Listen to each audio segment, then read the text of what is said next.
중국에서 가장 많이 인신매매 대상이 되고 있는 거는 이제 여성, 또 이제 여성이 많이 인신매매 되는데, 이, 이게 실제로 이렇게 납치를 해요. 대낮에. 대낮에 이렇게, 사람들도 막 있을 거 아니에요, 주변에. 근데 이런 식으로 막 데려간대요, 여자들을. 이 시골 막 이런 데서. 이런 사진 인터넷에 되게 많거든요. CCTV에 인신매매범들이 데려간 그 영상들 굉장히 많아요. 진짜 막 대놓고 데려가. 이 여성들을 대상으로 하는 인신매매는요, 여기도 주로 이제 경제가 발전하지 않은 농촌에서, 농촌 지역을 중심으로 인신매매범들이 성행을 하는데, 그러니까 여성들은 이런 식으로 유혹을 하기도 한대요. 내가 좋은 직장 찾아줄게. 이제 그분들은 워낙 이제 좀 가난하니까. 여성들을 현혹을 시켜가지고 더욱 외지고 가난한 지역으로 유인해가지고 팔아 넘기는 거예요. 이 가난한 농촌 남성들에게 있어서 이 인신매매범들은 구세주라 그래요. 이분들을 구세주래, 이분들. 인신매매범들을 구세주로 여긴대요. 그래서 이제 그 농촌 남성들은 대부분 좀 다 가난할 거 아니에요. 가난하기도 하고, 이제 신체에 장애가 있어가지고 장가를 들지 못하는 사람들도 있을 거고, 그러면은 이 가난한 농촌에서 만약에 남성이 정식적으로 결혼을 하려 그러면은 약 중국 돈으로 10,000원 정도의 경비가 필요한데, 이것은 그 현지에서 몇 년 혹은 10여 년 동안 벌어야 하는 거금이래요. 결혼을 하려면은 그만큼 이제 많은 돈이 필요한 거죠. 그들의 입장에서는. 그런데 이 인신매매범에게 여성을 구해가지고 장가를 들면은 필요한 비용은 3,000원에서 7,000원 정도밖에 안 된다고 해요. 그리고 이제 뿐만 아니라 가난한 농촌으로 시집을 올 처녀가 사실 거의 없잖아. 누가 거기로 시집 가고 싶어 하겠어. 그런데 그것 때문에 이 인신매매범들은 장가를 가지 못한 그 농촌의 노총각들이 굉장히 많대요. 굉장히 많은데, 그래서 그런 총각들에게 이 여자들을 납치해가지고 기회를 준다는 거지. 기회를 준다는 거예요. 이 인신매매범들은 여성을 사들인 그 집안이 있잖아. 농촌에서 예를 들어 그 남자가 여성을 샀어요?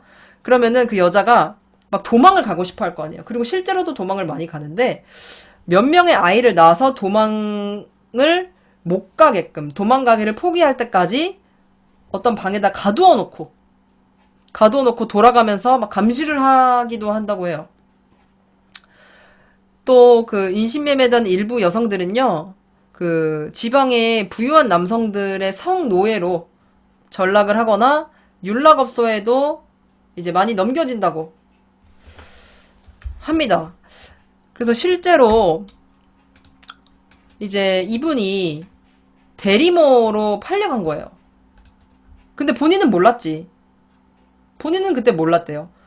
근데 그때 나이가 몇 살이었냐면은 15살이었어요. 15세 소녀였었는데, 광저우에서 이제 일을 하고 있었는데, 그때 당시에 사귄 남자친구가 있었어. 근데 남자친구에 의해 팔려가가지고, 7년간 강제로 남의 이제 부인이 돼가지고 이제 살아왔는데, 남자친구에 의해서 낯선 남자에게 팔려간 거죠. 그래서 그녀는 처음 결혼을 했는데, 남편이 자살을 한 거야. 그래가지고, 그때 또 다른 남자한테 팔려가서 다른 남자랑 또 결혼을 했대요. 이 여자분은 1992년생이고요. 운남 원샨 저우에서 태어났고 2005년에 부모를 따라서 광저우로 와서 일을 하기 시작을 했다고 합니다.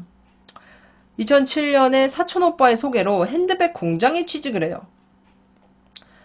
취직을 하게 됐는데 그녀는 이제 같은 공장에서 일하는 양모 씨를 알게 되고 금세 사귀게 됐다 그럽니다. 그러니까 남자친구가 양모 씨인 거죠. 그런데 둘이 이제 사귀게 된 지 얼마 지나지 않아서 결혼 얘기가 오간 거야. 결혼하자. 이렇게 됐는데 그 양모 씨네 집안에서 이 여자와의 결혼을 반대를 한 거예요. 반대를 하니까 양모 씨는 이제 여자친구와 헤어지자고 했어요. 그런데 이제 그녀를 떨쳐내기 위해서 자기의 삼촌을 소개시켜요. 이 여자한테 자기의 삼촌을 소개하면서 내가 너를 찾으러 갈 때까지 일단은 삼촌 집에 좀 있어봐. 이렇게 한 거예요. 그래서 그 양모 씨가 이 여자를 데리고 운남으로 데리고 가기 위해서 광저우 기차역 대합실로 향했고요. 그리고 이 여자친구한테 물을 건네줬대요. 그런데 이 물을 마시고 바로 정신을 잃었다 그래요. 그 뒤로 생각이 안 난대. 그러니까 그 물에다 뭔가 탔겠죠. 그리고 이미 정신을 차렸을 때는 어두운 집안에 침대 위에 누워있는 나를 발견한 거지. 기차 대합실까지 남자친구랑 간 거는 생각이 드는데 그 뒤에는 생각이 없어. 근데 내가 일어나니까 뭐 낯선 곳에 어두운 침대 위에 내가 누워있어. 그래가지고 막 이 여자가 나가려고 해요. 나 여기 어디지? 막 나가려 그러는데 거긴 이제 삼촌 집이었던 거죠. 삼촌은 이 여자를 다시 침대 위로 데려가요. 다시 누워라. 그래서 얘가 막 반항을 하니까 삼촌이 칼로 너 막 이러면 나 죽여버리겠다고 협박을 해. 얼마나 무서워요. 15살인데 소녀야. 그래서 어쩔 수 없이 그 양산 그 남자친구 삼촌 집에 머물게 되는데 그러니까 남자친구가 이 삼촌한테 얘를 넘긴 거지. 그래서 이 삼촌이랑 다른 공범자는요. 이 여자를 5천 위안에 허난성에 있는 탕모 씨 집으로 팔았다 그래요. 탕모 씨 집으로 팔려온 첫날에 이 그녀는요. 알 수 없는 약품을 주사기로 강제로 투약을 받아요. 그 다음에 3개월간 계속해서 뭐 막 주사를 찔러 놓더래. 그래가지고 이제 얘가 정신이 없었대요. 정신이 없어가지고 하루 종일 막 TV만 볼 수 있고요. 그리고 이제 3개월 뒤에 좀 정신이 점점 들기 시작했대요. 그랬더니 내 상황이 너무 막 비참한 거지. 그래서 거기에 있던 거울로 막 자살을 하려고 그랬어. 자살을 하려고 했는데 실패했대요. 그래가지고 실패해서 남편한테 걸린 거지. 그랬더니 남편이 그 방 안에 있는 자살할 수 있는 모든 도구들을 다 치워버렸대. 그래서 자살도 못했고 그때 이제 16살밖에 안 되는 이 여자가 아이를 낳을 수가 없었대요. 근데 사람들은 그녀를 데리고 난관을 트는 수술을 강제로 시켰다고 해요. 그러니까 대리모로 팔려왔다는 사실을 그때 안 거죠. 그래가지고 이제 수술을 하고 돌아온 지 일주일 만에 갑자기 방에 어떤 남자가 들어오더니 강간을 했대. 그래서 이 여자가 수술당한 것도 그런데 갑자기 강간 당하고 그리고 그 남자가 너 가만히 있지 않으면은 앞으로 좋은 꼴 못 볼 거다. 그러니까 가만히 있어라. 그리고 네가 만약에 아들을 낳으면은 내 아들이다. 라고 하면서 이렇게 이제 협박을 하고 막 강간을 했는데 그래서 그 처음 이제 결혼한 탕모 씨 집에서 1년간 지냈는데 결국 임신을 하지 못했대요. 그리고 그 사이에 남자도 병으로 죽게 됐고 그래서 자신을 사온 돈으로 다시 그 돈이라도 되찾기 위해서 탕모 씨 가족은 그녀를 다시 왕모 씨라는 남자한테 팔았어요. 왕모 씨라는 남자에게 팔았고요. 왕모 시내로 팔려온 다음에 그녀의 삶은요. 여전히 자유롭지 못했는데요. 왕모 씨네 가족은 그녀에게 2명의 아이를 낳으면은 내가 너에게 자유를 주겠다라고 했어요. 그래서 2009년에 그녀는 아들을 하나 낳았고 1년 뒤에 또 둘째 아들도 낳았어요. 그런데 왕모 씨는 2명의 아이를 낳았는데도 불구하고 풀어주지 않았어요. 풀어주지 않았고 그래서 어쨌든 그 남편이랑 함께 심천이라는 곳으로 이제 일을 하러 갔는데 그녀는 너무 어릴 때 그 집을 떠나왔기 때문에 그 고향에 대한 기억이 거의 이제 희미해졌대요. 부모님에 대한 기억도 굉장히 희미해진 상태인데 심천에 와서 일한 지 2년이 됐는데 우연히 예전에 내가 고향 사람을 만난 거예요. 내가 살았던 그 고향 사람을 만나게 돼가지고 집에 돌아갈 수 있는 방법을 물었고요. 그때 이제 그분이 도와줘가지고 약 10시간 정도 차를 타고 본인의 진짜 홈이죠, 홈. 집으로 돌아왔다고 해요. 다행히 그 어릴 때 헤어졌던 가족들이랑 7년 뒤에 만난 거지. 7년 뒤에 만났고요. 정말 다행이긴 한데 그동안 얼마나 비참한 삶을 살았겠어요. 그래서 나를 판 사람을 정말 원망한다. 나를 다치게 한 사람을 원망하고 내 청춘을 버리게 한 사람이 너무나 원망스럽다. 라고 했습니다. 그리고 이제 이런 인신매매들이 정말 판을 치는데 이게 실제로 그 부녀자 인신매매범이 잡힌 거예요. 그러니까 부녀자를 납치해서 팔아넘기는 대형 인신매매범 난이 있었는데, 이 송씨가 주축이 된 가족형 범죄 조직이래요. 가족형. 그러니까 가족들이 다 범죄자야. 경찰에 붙잡힌 52명 중에 15명이 송씨고요. 나머지도 대부분 사위나 며느리, 뭐 송씨 집안과 뭐 친척 관계, 뭐 이런 관계였다 그래요. 그래서 이제 부녀자 130여 명을 한 명당 33만 원? 뭐 이런 가격으로 이제 팔았다고 하고요, 사람을. 그래서 이 사건은 굉장히 중국을 떠들썩하게 했다고 합니다. 노총각이 굉장히 많이 살았고, 그러니까 노총각들이 많은 농촌 지역으로 여성들이 굉장히 많이 팔려간다.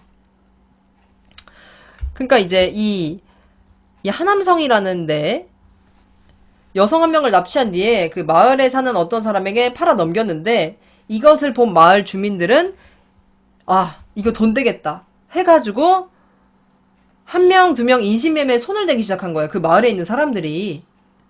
이거를 잡아서 경찰에 넘겨야겠다. 이게 아니라 나도 이거 해봐야겠다. 이거 돈 되네? 돈 되네? 돈 되네?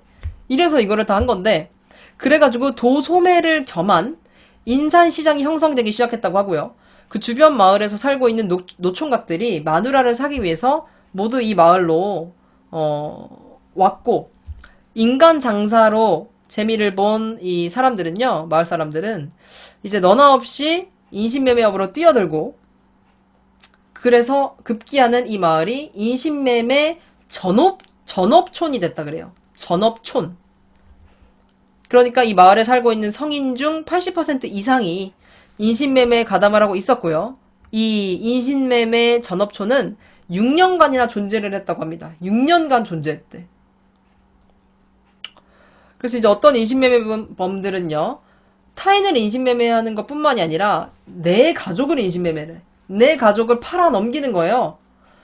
내 아이나, 내 아내나, 내 어머니나, 뭐, 친척까지 인신매매를 하고요. 어떤 사람은 자기 가족 12명을 인신매매했대. 12명을 인신매매했는데, 이런 말을 했대요. 그 가족들은 나에게 있어서 너무 거추장스럽다. 그 사람들 존재는 너무 거추장스럽고, 필요가 없어, 나한테. 그래가지고, 그들이랑 살면은 굉장히 난 귀찮은 삶을 살 것 같다. 그래서 그들에게는 밥을 먹어줄 수 있는 그것을 내가 찾아준 거다. 그들도 좋고 나도 좋은 거 아니냐. 그리고 나는 혼자 사는 게 굉장히 편하고 좋고 인신매매는 돈을 빨리 벌 수 있는 아주 큰 거래다. 근데 이걸 왜 안 하냐. 이런 식인 거예요. 이런 식이에요. 다 마인드가 그쪽 이제 마을에 있는 사람들이.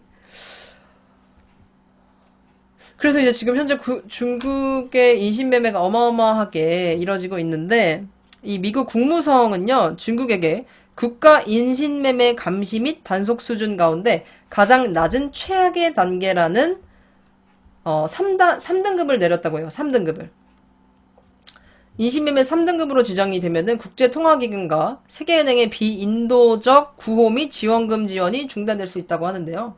하루빨리 이 중국의 인신매매가 근절이 되었으면 좋겠습니다.